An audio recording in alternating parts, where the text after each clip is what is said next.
Veja só, essa chuva foi devastadora. Derrubou aqui as bananeiras.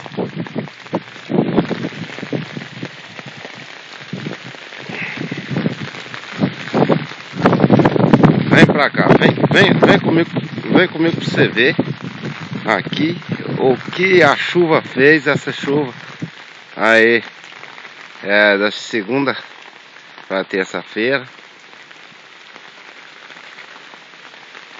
Derrubou várias bananeiras. Aqui cedo me deixou com você tudo a ver. Aí derrubou as bananeiras.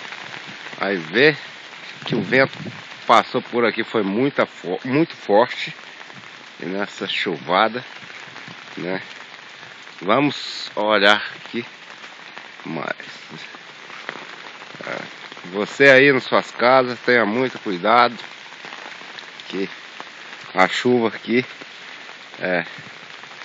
fez um estrago aqui nas bananeiras. E a chuva veio um pouco forte, chuva com vento.